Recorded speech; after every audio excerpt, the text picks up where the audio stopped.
সুপ্রিয় শিক্ষার্থী, আসসালামু আলাইকুম। আরিফস একাডেমির পক্ষ থেকে তোমাদেরকে জানাই শুভেচ্ছা। আশা করি তোমরা ভালো আছো এবং সুস্থ আছো। তো আজকে আমি তোমাদের গণিত বইয়ের পৃষ্ঠা নম্বর 110 এর 4 থেকে 7 নম্বর অঙ্কের সমাধান করে দেব, ঠিক আছে? তাহলে চলো শুরু করা যাক। তাহলে শুরু করার আগে তোমাদের কাছে একটা রিকোয়েস্ট, সেটা হচ্ছে তুমি যদি আমার চ্যানেলে নতুন হয়ে থাকো তাহলে অবশ্যই আমার চ্যানেলটি সাবস্ক্রাইব করে দাও, ঠিক আছে? তাহলে দেখো 4 নাম্বার বলছে ভগ্নাংশের যোগ ও বিয়োগ সম্পর্কিত নিচের সমস্যাগুলো সমাধান করি, ঠিক আছে? নিচের সমস্যাগুলো সমাধান করি।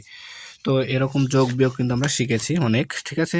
খুব সহজে। তাহলে দেখো 1 নম্বর আছে কি যে 5/1 যোগ 5/2, তাই না? তাই সমান চিহ্ন দিয়ে একটা টান দিয়ে নেব। দেখো এখানে দুইটা ভগ্নাংশের হর আছে 5, তাই এখানে আমরা 5 নিয়ে নিব। এরপর প্রথম ভগ্নাংশের লব আছে 1, তাই 1 লিখলাম, যোগ চিহ্ন আছে তাই যোগ চিহ্ন দিলাম। দ্বিতীয় ভগ্নাংশের লব আছে 2, তাই 2 দিলাম। এরপরে সমান চিহ্ন দিয়ে আবার দেখো এখানে হর 5 5ই থেকে যাবে, লব আছে 1 যোগ 2, তাহলে 2 আর 1 3, তাহলে উত্তর আমাদের 5/3। সেম ভাবে 2 নাম্বার সমান চিহ্ন দিয়ে একটা টান দিয়ে নেব। হর দেখো 7 7, তাহলে একটা 7 এখানে নেমে যাবে। দেখো প্রথম ভগ্নাংশের লব আছে 2, তাই এখানে 2 লিখলাম, যোগ চিহ্ন আছে তাই যোগ চিহ্ন দিলাম। তারপরে দ্বিতীয় ভগ্নাংশের লব আছে 3, তাই এখানে 3 দিলাম, ঠিক আছে? এরপরে সমান চিহ্ন দিয়ে আবার টান দেব, 7 আছে 7 থেকে যাবে, 2 যোগ 3 5, ঠিক আছে? তাহলে উত্তর 7/5। সেম ভাবে 3 নাম্বার সমান চিহ্ন দিয়ে টান দিয়ে নেব। তাহলে দেখো এখানে 7, এখানেও 7, ঠিক আছে? তাহলে একটা 7 নিয়ে নেব। দেখো এখন লব আছে 4, তাই 4 দিলাম, এখানে বিয়োগ চিহ্ন আছে তাই বিয়োগ চিহ্ন দেবো। এরপর দ্বিতীয় ভগ্নাংশের লব আছে 2, তাই এখানে 2 দিলাম, সমান চিহ্ন দেবো, টান দেবো। তাহলে হর আছে 7 7 থেকে গেল, তাহলে 4 বিয়োগ 2, 4 4 থেকে 2 বাদ দিলে 2, 4 থেকে 2 বাদ দিলে 2, ঠিক আছে? 4 নাম্বার তাহলে দেখো হর আছে 7 7, তাই এখানে আমরা 7 দিয়ে দিলাম, ঠিক আছে? এরপর দেখো আচ্ছা সরি, এখানে তো 12 আছে, তাই না? এখানে লব হর আছে 12, তাই এখানে 12 দিব। এরপরে উপরে লব আছে 7, তাই 7 দিলাম, বিয়োগ চিহ্ন আছে বিয়োগ দিলাম, তাহলে বিয়োগ 3 আছে 3 দিব। তাহলে এখন যদি আমরা 7 থেকে 4, আচ্ছা হর 12 আছে 12 থেকে গেল, আর লব 7 বিয়োগ 3, তাহলে 7 থেকে 3 বাদ দিলে 4, ঠিক আছে? এটাকে আবার লঘিষ্ঠ করা যায়। দেখো যদি লঘিষ্ঠ করি তাহলে 4কে 4 দ্বারা কাটলে 1 হয়, আর 3 4 12, 3, তার মানে 3/1, 3/1, ঠিক আছে? এরপর 5 নম্বর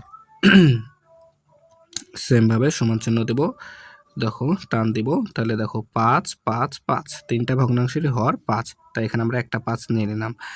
তারপর দেখো প্রথম ভগ্নাংশের লব আছে 1, তারপরে যোগ 2 যোগ 1, ঠিক আছে? টান দিয়ে 5, আবার হর চলে আসবে। লব দেখো সবগুলোই যোগ, তাহলে 1 আর 2 যোগ করলে 3, 3 আর 1 4, তার 5/4। সেম ভাবে 6 নম্বর প্রত্যেকটা ভগ্নাংশের হর আছে 7, তাই একটা 7 নিয়ে নিলাম। এরপর লব এখানে 1 আছে 1 দিলাম, যোগ চিহ্ন আছে যোগ দিলাম, এখানে লব 2 আছে 2 দিলাম, এখানে যোগ 3 আছে 3 দিয়ে দিলাম। এরপরে হর 7 আছে 7 থেকে গেল, 3 আর 2 5 আর 1 6, তাহলে 7/6, ঠিক আছে না? পর 7 নম্বর তাহলে দেখো প্রত্যেকটা ভগ্নাংশেরই হর আছে 7, তাই এখানে 7 নিয়ে নিব একটা। এরপর এখানে দেখো লব আছে 4 4 দিলাম, বিয়োগ 2 আছে 2 দিলাম, যোগ 1 আছে তাই 1 দিলাম, ঠিক আছে? এরপর দেখো তাহলে আবার টান দিয়ে দাও, তো হর আছে 7 7 থেকে গেল, 4 থেকে 2 বাদ দিলে 4 থেকে 2 বাদ দিলে 2, যোগ 1 আছে 1 দিয়ে দাও। এরপর আবার সমান চিহ্ন দাও, হর আছে 7 7 থেকে গেল, 2 যোগ 1, 2 আর 1 3, তাহলে 7/3। সেম ভাবে 8 নাম্বারটা, তো 8 নাম্বার দেখো আছে আমাদের 12/7, তাই না? তাহলে 12 আছে, দেখো প্রত্যেকটা হর 12, তাই এখানে একটা 12 নিয়ে নিলাম। এরপর এখানে প্রথম হলো 7 বিয়োগ 3 আছে 3 দিলাম, যোগ 1 আছে 1 দিয়ে দেবো। এরপর সমান চিহ্ন এখানে দিলাম, ঠিক আছে? তাহলে দেখো হর 12 আছে 12 থেকে গেল, তাহলে 7 থেকে 3 বাদ দিলে 4 হবে, 4 যোগ 1, তাহলে আবার থেকে গেল 12, তাহলে 4 আর 1 5, তাহলে 12/5, ঠিক আছে? তাহলে আশা করি এটা তোমরা বুঝতে পারলা। তাহলে এবার দেখো 5 নাম্বার, তো 5 নাম্বার প্রশ্নটা আগে আমাদেরকে প্রথমে সুন্দর মতো ভালো মতো পড়তে হবে, পড়ে বুঝতে হবে, ঠিক আছে? তো দেখো বলছে রিমা একটি দোকান থেকে 7/1 মিটার এবং লিমা 7/2 মিটার রঙিন ফিতা ক্রয় করলো, তারা একত্রে কত মিটার ফিতা ক্রয় করলো? তাহলে দেখো দুইজনা ফিতা ক্রয় করেছে, ঠিক আছে, একটি দোকান থেকে। তো তারা দুইজনার মিলে কত মিটার ফিতা ক্রয় করেছে সেটা আমাদেরকে বের করতে হবে। তাহলে আমরা এখানে লিখবো যে প্রথমে রিমা, তাই না? তাহলে রিমা ফিতা ক্রয় করলো। রিমা ফিতা ক্রয় করলো সমান সমান কত? 7/1 মিটার। 7/1 মিটার। ঠিক আছে, এরপরে আমাদের আছে লিমা। তাহলে লিমা ফিতা ক্রয় করলো কত? 7/2। 7/2 মিটার। ঠিক আছে, তাহলে মোট যেহেতু বলেছে আমাদের, দেখো তার একত্রে কত মিটার, তার মানে এটা যোগ করতে হবে, তাই আমরা এখানে যোগ চিহ্ন দিয়ে দেবো। ঠিক আছে, তাহলে প্রথমে 7/1 যোগ 7/2 মিটার। ঠিক আছে, তাহলে দেখো যোগ করতে হবে, অর্থাৎ এখন হিসাবটা করি। তাহলে দেখো দুইটা ভগ্নাংশের হর আছে 7, তাই আমরা এখানে 7 লিখে দিলাম। ঠিক আছে, এরপর দেখো প্রথম ভগ্নাংশের লব আছে 1, তাই 1 দিলাম, যোগ চিহ্ন আছে তাই যোগ চিহ্ন দিলাম। দ্বিতীয় ভগ্নাংশের লব আছে 2, তাই এখানে 2 দিলাম। ঠিক আছে, এরপরে আবার সমান চিহ্ন 7, তাহলে 1 যোগ 2, তাহলে 2 এর 1 3, তাহলে এত মিটার, তার মানে 7/3 মিটার। তারা একত্রে ফিতা কিনলো, তাহলে ক্রয় করলো 7/3 মিটার। তাহলে এখানে আমরা লিখবো তারা একত্রে ফিতা ক্রয় করলো 7/3 মিটার। তাহলে উত্তর 7/3 মিটার। 7/3 মিটার। ঠিক আছে, তাহলে আশা করি এটা বুঝতে পারলা তোমরা। তাহলে দেখো এবার 6 নাম্বার। তো প্রশ্নটা পড়ো। দেখো বলছে প্রিয়া একটি পিঠার 5/1 অংশ খায় এবং রিপা 5/4 অংশ খায়। তারা একত্রে কত অংশ খায়? ঠিক আছে, তাহলে প্রিয়া পিঠা খেয়েছে 5/1 অংশ, রিপা খেয়েছে 5/4 অংশ। তারা একত্রে কত অংশ খায় সেটা বের করতে হবে, অর্থাৎ এটা আমাদেরকে কি করতে হবে? যোগ করতে হবে, তাই না? তাহলে আমরা এটাকে লিখতে পারি যে কি, প্রিয়া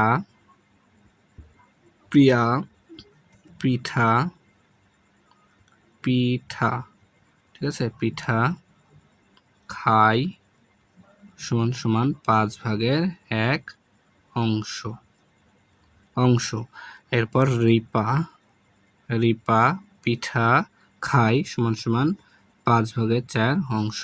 তাহলে এটা একত্রে মানে যোগ করতে হবে। ঠিক আছে, তাহলে যোগ যদি করি তাহলে দেখো 5/1 যোগ 5/4 অংশ। ঠিক আছে, তাহলে যদি যোগ করি তাহলে দেখো দুইটা ভগ্নাংশেরই হর আছে 5, তাই এখানে আমরা 5 লিখে নিলাম। তারপরে প্রথম ভগ্নাংশের লব আছে 1, তাই 1 দিলাম, যোগ চিহ্ন আছে তাই যোগ দিলাম। দ্বিতীয় ভগ্নাংশের লব আছে 4, তাই 4 দিলাম। ঠিক আছে, তাহলে এখন দেখো এখানে আছে আমাদের হর 5 থেকে গেল, উপরে 4 যোগ 1 5। ঠিক আছে, তাহলে 5/5। তো দেখো এখানে আমরা দুইটা ভগ্নাংশেরই এখানে ভগ্নাংশের লব এবং হর কি সমান। তো আমরা জানি যে কোনো ভগ্নাংশের লব এবং হর সমান হলে তাদের মান 1 হয়। ঠিক আছে, তাহলে 1 হবে এখানে। ঠিক আছে, 1 হবে, অর্থাৎ 1 অংশ। ঠিক আছে, তার মানে তারা দুইজনে মিলে সম্পূর্ণ পিঠাটাই খেয়ে ফেলে। ঠিক আছে, 1 অংশ। তাহলে এখানে কি লিখতে হবে? তারা একত্রে পিঠা খায়। তারা একত্রে পিঠা খায় সমান সমান, তাহলে এই যে 1 অংশ, অর্থাৎ সম্পূর্ণটাই খায়। ঠিক আছে, এরপর দেখো আমাদের 7 নম্বরটা। ঠিক আছে, তো 7 নম্বর প্রশ্নটা আগে আমাদেরকে পড়তে হবে। তো দেখো বলছে প্রমীর কাছে 2 মিটার ফিতা আছে, সে যদি 5/1 মিটার ফিতা মিনাকে দেয় তাহলে তার কাছে কত মিটার ফিতা থাকবে? ঠিক আছে, তো এটা কি করতে হবে? বিয়োগ করতে হবে। তার কারণ কি, তার কাছে আছে 2 মিটার, সে তো দিয়ে দিল মিনাকে দিয়ে দিল 5/1 মিটার। ঠিক আছে না, 2 মিটার থেকে 5/1 মিটার দিয়ে দিল। ঠিক আছে না, তাহলে তার কাছে কত মিটার থাকবে? এটা বের করতে হলে বিয়োগ করতে হবে আমাদেরকে। ঠিক আছে, তাহলে আমরা লিখতে পারি যে প্রমীর কাছে ফিতা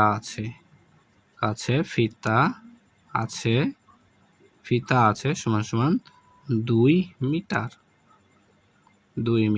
ঠিক আছে, মিনাকে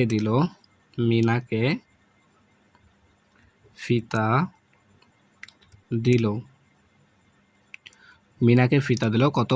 5/1 মিটার। তাহলে এই অঙ্কটা কি করতে হবে? বিয়োগ করতে হবে। তাহলে যদি বিয়োগ করি তাহলে দেখো 2 বিয়োগ 5/1 মিটার। ঠিক আছে। তাহলে বিয়োগ করলে দেখো এখানে এখানে কিছু নাই মানে নিচে ১ আছে, ঠিক আছে, অর্থাৎ তোমার হবে ৫ থেকে যাবে, ঠিক আছে, ৫ থেকে যাবে। এখন এই ৫ দিয়ে এই ২ কে গুণ করে দেবো, ঠিক আছে। তাহলে ৫ দুগুণ ১০, বিয়োগ আছে বিয়োগ দেব, আর এখানে ১ আছে ১ লিখে দেবো, ঠিক আছে। এই ৫ দ্বারা এই ২ কে গুণ করে দিলাম, তাহলে ৫ দুগুণ ১০ বিয়োগ ১, ঠিক আছে। তাহলে এখন যদি বিয়োগ করি তাহলে দেখো হর ৫ ৫ই থেকে গেল, আর ১০ থেকে ১, ১০ থেকে ১ বাদ দিলে হচ্ছে আমাদের ৯, তাহলে ৫ ভাগের ৯, ৫ ভাগের ৯ মিটার, ঠিক আছে, ৫ ভাগের ৯ মিটার। তাহলে তার কাছে রইল, তাহলে তার কাছে ফিতা রইল, ঠিক আছে, ৫ ভাগের ৯ মিটার, ঠিক আছে। তাহলে আশা করি তোমাদেরকে বোঝাতে পারলাম। তাহলে আজকে এই পর্যন্তই। ভিডিওটি ভালো লাগলে অবশ্যই লাইক কমেন্ট শেয়ার করতে ভুলবে না, এবং পরবর্তী ভিডিও সবার আগে পেতে আমাদের চ্যানেলটি সাবস্ক্রাইব করে রাখো। আল্লাহ হাফেজ, আসসালামু আলাইকুম ওয়া রাহমাতুল্লাহ।